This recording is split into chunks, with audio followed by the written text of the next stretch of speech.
I mean, there's no one like me. Trying, deep down, you trying. What's up? What's up? What's up? It's Paris Hart, and you're tuning into another episode of the Love With podcast.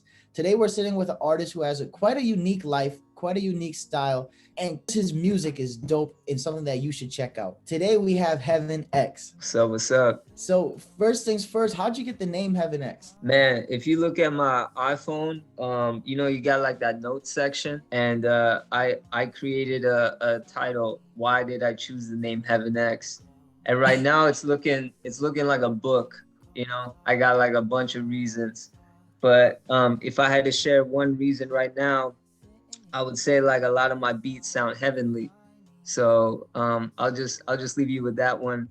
But even the name Heaven, having empathy and vision eternally now, HEAVEN. That's how I feel. So yeah, there's a lot more to it, but that's a quick little answer. Okay, already barred up in the name. Yeah. So let's go back to day one, Heaven X. I read that you started off as a producer for underground hip hop. What was that like? And when was that switch like, okay, I'm going to get into music? I mean, like if we go back, I'm born and raised in LA, but my parents are from India. So from a young age, they started taking me to India, like age 2, 5, 7, 9. I just kept going. And, the consciousness of a child is like a sponge, right? Anything a child sees, it absorbs. So in India, I was witnessing all these majestic lands, marvelous temples, sacred rivers. But at the same time, I saw this third world poverty there. And the poverty is intense. It's nothing like what we see in America. And what was crazy though was when I would see like the slum kids, the kids in these villages, they had these big smiles on their faces. And I couldn't understand that because they got nothing. And I'm like, how can they be happy if they got nothing? And then when I would go back to my rich, polished neighborhood, school and all that, the kids were so angry. And I'm like, how is that? You got everything. You got the video games, all that. Maybe they didn't get the video game on time. So, I just started like questioning life at a deep level at a young age. And the school system did not, connect with me at all. Because here I am trying to like ask some spiritual questions. And I'm trying to like, they're trying to force all these like chemicals or what you might call it, periodic table elements on me. I'm like, what? Come on, man. So I just felt like, man, the school education system needs so much change, needs so much revolution. Like, how are you going to have a kid sit in a desk for 6 hours, feed him all this sugar, and then label him as ADHD if he starts moving? So as soon as I got the opportunity from after high school, I entered into a music school. And in the music school, I felt like a fish back in water. I was starting to be around my type of energy. I was sitting up front in class all of a sudden. I was raising my hand, those types of things. And that eventually led me into becoming a music producer. I worked at a studio called California Sound Studios. And a lot of artists that I grew up listening would walk in, like Warren G and Snoop Dogg would be there, things like that. And I just started connecting, making beats for these rappers. And I was kind of going through like a little bit of a spiritual shift at the time too, because a lot of the underground rappers that I was dealing with, they were living quite like negative lives. And they would be talking about things like promethazine and hardcore drugs. And, I've seen Skid Row. We got Skid Row out here in LA. And it's crazy. A lot of kids end up there because of maybe some of the content in the music. They've even said that, they've been vocal about that. So at the time I was learning about laws of karma, and I just felt like, if this is what I'm contributing to society, it's just going to bring down the world. And I don't know if I can do that. So I had to, basically take a step back and, start my next journey, you can say. That it speaks volumes about who you are and what you hear in your music. When you hear your music, it's not, oh, I'm gonna go and get $1 million house or I'm gonna go get a fancy car. Your music speaks about true things that happen in life. Your words have meaning. That's why we wanted you on the show, because we want artists that are not just making great content but actually have a deeper meaning behind it. So just got to give you that praise and say thank you for making great music and not making the stereotypical same thing. No doubt, no doubt. And I got to give that praise back to, my mentors and teachers, because after I, kind of stepped back from that whole situation, I actually went on tour with KRS-One. And when I was on tour with KRS-One, I saw the whole conscious side to hip hop. I wasn't so exposed to that before. I knew a little bit about it, but he kind of blew my mind about what hip hop represents, the culture of hip hop, how it's an energy of God. And that really enlightened me and also connected the two things I love in this world, God and hip hop. It brought it all together. So I wanted to then at that point do something powerful with my music, and I became a music therapist for autistic kids. I started going into their homes, playing different meditation sounds, and saw the transformation it had on their lives. And at that time, I just wanted to learn as much as I could about this world of meditation. So I literally went from the music industry to the monk industry. And yeah, that was like the next phase of my it speaks volumes about who you are and what you hear in your music. When you hear your music, it's not, oh, I'm gonna go and get $1 million house or I'm gonna go get a fancy car. Your music speaks about true things that happen in life and your words have meaning. That's why we wanted you on the show, because we want artists that are not just making great content but actually have a deeper meaning behind it. So just got to give you that praise and say thank you for making great music and not making the stereotypical same thing. No doubt, no doubt. And I got to give that praise back to, my mentors and teachers, because after I, kind of stepped back from that whole situation, I actually went on tour with KRS-One. And when I was on tour with KRS-One, I saw the whole conscious side to hip hop. I wasn't so exposed to that before. I knew a little bit about it, but he kind of blew my mind about what hip hop represents, the culture of hip hop, how it's an energy of God. And that really enlightened me and also connected the two things I love in this world, God and hip hop. It brought it all together. So I wanted to then at that point do something powerful with my music, and I became a music therapist for autistic kids. I started going into their homes, playing different meditation sounds, and saw the transformation it had on their lives. And at that time, I just wanted to learn as much as I could about this world of meditation. So I literally went from the music industry to the monk industry. And yeah, that was like the next phase of my life and career.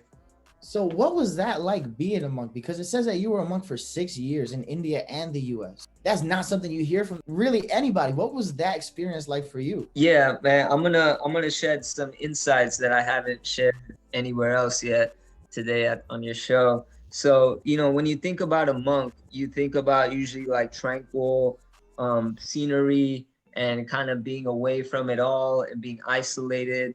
And although I did have that experience in India when I was living there, when I was living in the US, we would live in pretty much the heart of the city. So I was essentially a street monk. And our business or our duty or our mission or our service in this world is to try to help as many people as possible. So you can't do that if you're isolated. You got to be where the people are. So as a street monk, we were conducting programs like meditation programs at different universities, UCLA, USC, trying to get these students who are experiencing high levels of depression. At that time, Instagram and all these things were just popping. Kids were more and more addicted to their phones. Depression rates were going higher and higher. And we wanted to create some type of an atmosphere where we can create real community, where kids can come together, learn breathing techniques. We would offer vegan, vegetarian food. We would have guest speakers, and like that build real strong relationships. So that's what I was doing when I was in environments like New York and LA. And it was crazy because I wasn't even sure like I wanted to be a monk, but the first day that I came to the temple, to the ashram, my roommate, he was he was basically all tatted up.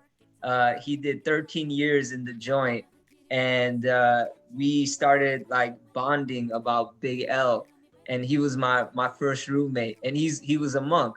So I was like, yo, this is crazy. Like, you know, he's a monk. He's my first roommate, and he actually really inspired me to keep going because I didn't want to lose like that hip hop element. And he showed me like, no, you can still have it, and you can still be a hip hop monk. So yeah, that's how it all started. Dang, it's almost like a sign too. Out of everyone that you could be roomed with, you were roomed with someone that had the same interests as you, and that's just so beautiful. Yeah, it was. Everything is, you know, divine intervention, I feel.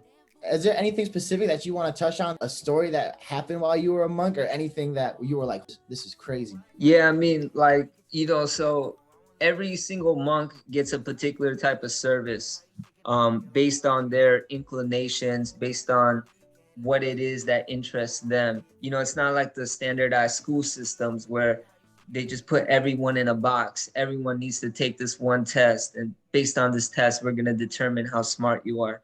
But no, you can say essentially like I was looking for that real school in life, and I found it in monk school. So based on your inclinations and duties, you get a particular type of service. And so some monks, you know, they might be chefs. Other monks might be kind of like tourists. Other monks might be public speakers. Myself, I eventually walk that path of becoming a public speaker. I was always, you know, like the shy kid, the quiet kid. I didn't know how to speak in front of people. But when I first got the mic as a monk, it became like clear diction when I was talking, because I think I was starting to actually talk about things that I believed in. When I was in school and those types of places, I wasn't speaking from the heart.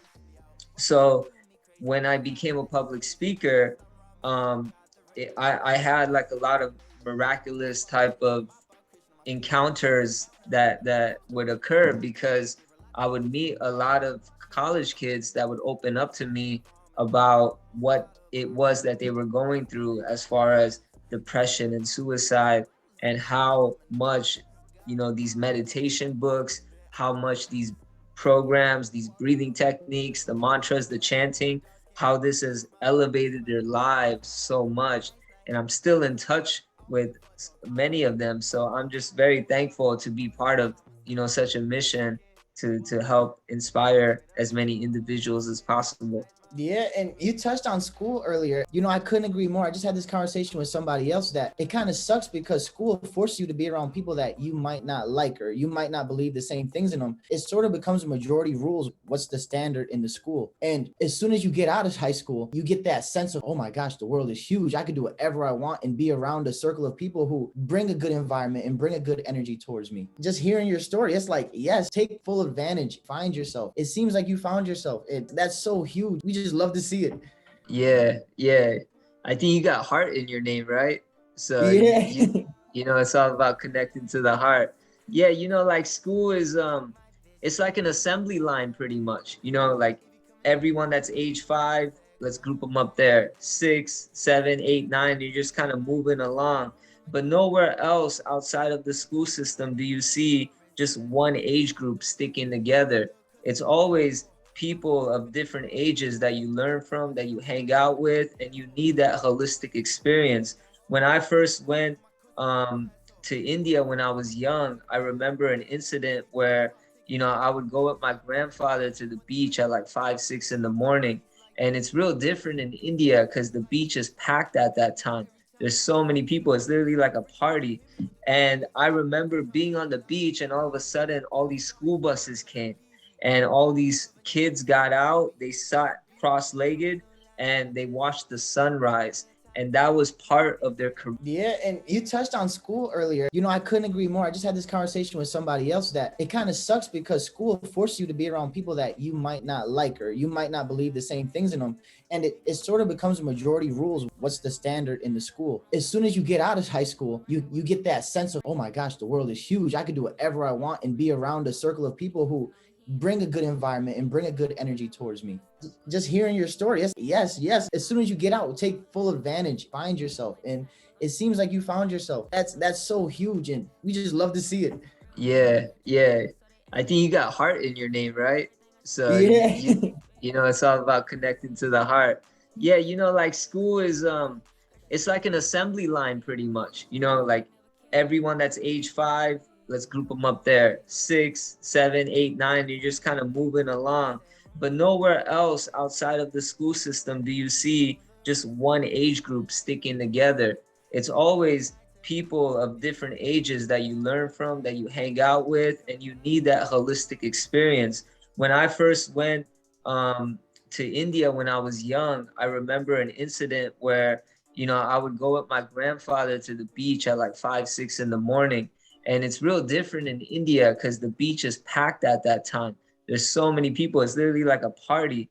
And I remember being on the beach, and all of a sudden all these school buses came and all these kids got out. They sat cross-legged and they watched the sunrise. And that was part of their curriculum, to see the sunrise every single day.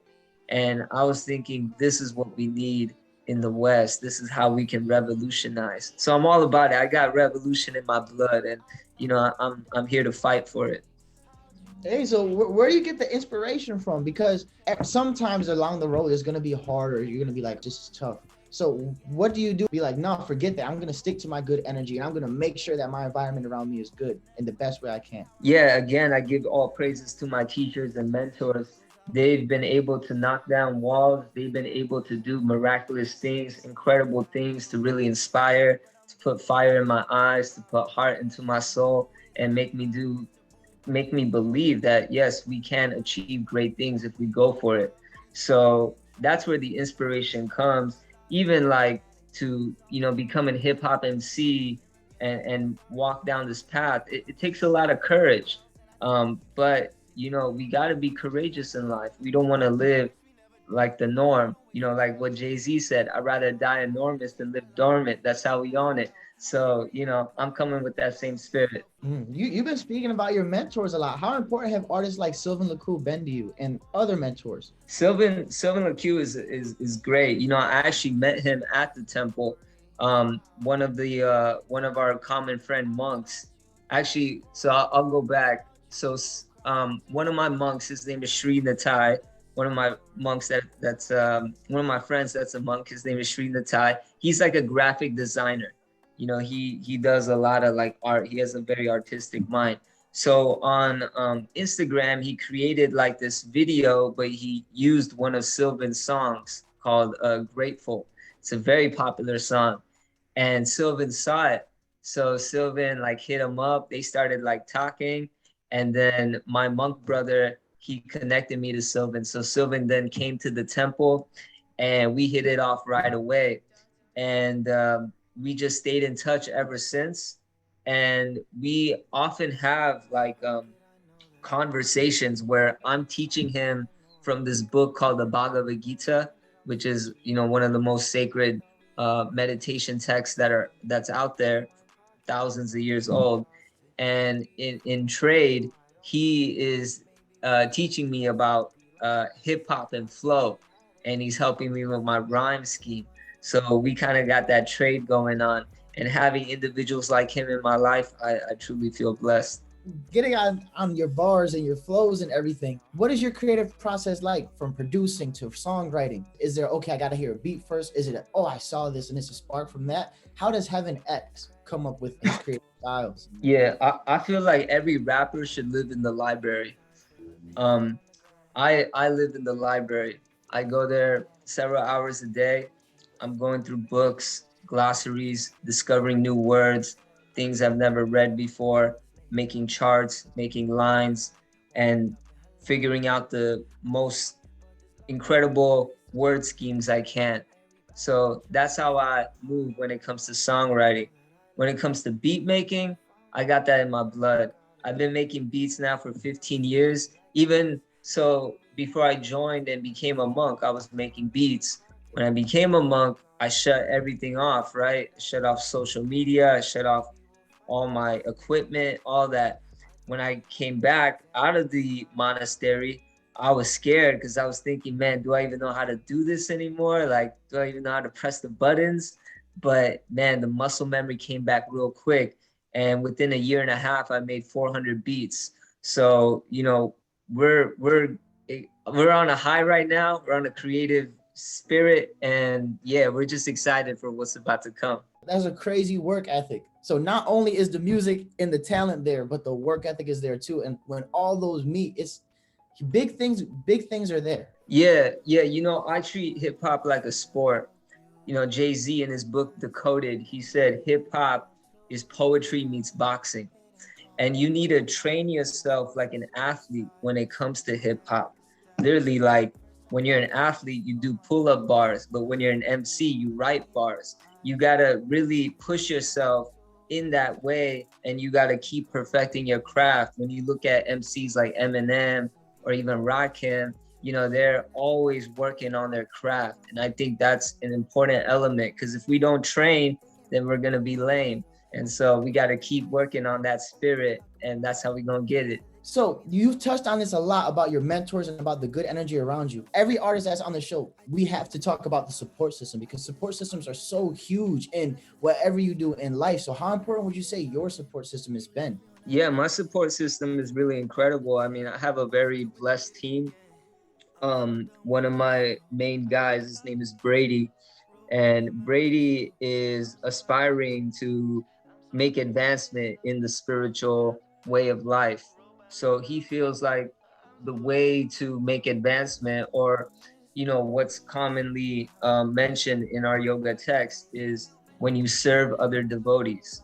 So serving devotees of God is a very important element, because by serving devotees of God, you get closer to God. So that is something that I did when I was in the monastery. It was serving senior devotees, serving others in whatever missions and tasks they had in life. So Brady, he can't necessarily jump and become a monk because he has a work and a career, but he has tremendous skills in marketing, tremendous skills in organization and artistic design, all that. And so having him on my team has been a real pillar. And like that, we're just hoping and praying to attract more and more people to continue with this support system and this mission, because this is not just a career for us. This is not just a way to make money for us. This is a purpose in life. This is a way to really change this planet. And that's the energy we're moving with. And that's why we know, you know, we're about to do some incredible things, God willing. And you already started to do incredible things. That many beats in a year and a half is crazy. Yeah, even as soon as I got out of the monastery and got back into the studio, you know, because I was a beat maker this whole time. I've never MC'd before. So within those 2 months, we recorded 29 songs and, you know, put together like the debut album basically. And it's still myself in like toddler stages or baby stages, because I'm still like discovering my voice. So everything you're about to hear is still like, in my opinion, like very amateur. But to others, they're still saying like, yo, this is fire. But yeah, I feel excited about, you know, producing all the beats as well, and then emceeing on top. And then I also got some great support from some R&B singers. You know, I grew up on R&B, 112, Jagged Edge, Boyz II Men. Like I'm a 90s kid. So yeah, I got like a story within a story for those things. But yeah, I got some help with R&B as well. So with that, what should we be on the lookout for the rest of 2022 for Heaven Next? Yeah, I mean, so I just released, you know, my first single called Kids Keep Your Head Up just like 2 weeks ago with the music video. First time doing something like that. And I thought it was important to make that the first song, because that song is essentially my mission statement, that, you know, I'm really here for the next generation. I kind of see it as my Tupac, Brenda's Got a Baby, essentially. So I'm laying the foundation on that track. And from there, I'm just looking to build. So my next song, releasing in 2 weeks or so, is called Leaders. And it's all about, you know, giving props to the ones before us, how we've been speaking today, the mentors. So the music video is crazy. I got like clips of Tupac, Rakim, Malcolm X, Martin Luther King, Mr. Fred Rogers, Gandhi, Srila Prabhupada, like just all the people that I look up to. So it's a pretty dope video. And then after that, I'm basically trying to launch a music video every single month. So I got a song after that called Appreciation, where, man, I bought like a VCR from the swap meet, and I went through all my old cassettes and I found like all this vintage footage, and we put it into this music video called Appreciation. So I'm really seeing myself as a visual artist as well. I want to create the most amazing pieces of content possible, and I'm just starting, but I am growing, and I'm excited to be on this artist journey. Dabbling in everything creatively, from the beats to the vocals to the videos, just that's a lot. That's big ups to you, because that's a lot of great work coming out. Yeah, it's that monk discipline. With all that, where can our listeners find you at? Man, just at Heaven X Music, everything. So Heaven X Music, IG, heavenxmusic.com, Heaven X Music YouTube. Yeah, it's I got some work to do, because right now when you type Heaven X on Google, you see a bunch of Marc Jacobs shoes. I'm like, man, I need to like wipe this thing out and put Heaven X the artist there. So with y'all guys' help, we can get there. Facts. And everyone, make sure you subscribe to his pages and follow him, listen to his music, because like I've said before, you don't want to follow an artist who is not bringing any value and growth to your life. You don't want to use social media as a comparison chart or seeing that someone has this or that. You want to use social media as a platform to grow from and to learn from. So follow Heaven X and make sure that you guys utilize the opportunity to be in touch and to follow and to hear a great individual spit in game. Man, Paris, how did you get so conscious? That was some preaching right there. When things get tough for me, I go to the mountains and I get my journal, I get my pen, and I just write and turn off the world. And I got a quote where I say, put your busy mind on a clear piece of paper to make the paper busy and the mind more clear. Yeah. That's you know, tough. sometimes we got so many thoughts, but we just got to put the thoughts on a paper and pad, and automatically we start feeling more better in life. Yeah, I'm glad you do that. Relax, I'm trying to be conscious like you. That's the goal. No doubt. Thank you for being a part of the podcast, and thank you for just being good vibes, man. Appreciate you, and glad we can make this happen. Yo, this is Heaven X, and I just want to say I'm on the Love of It podcast. Shout out to Paris Hart.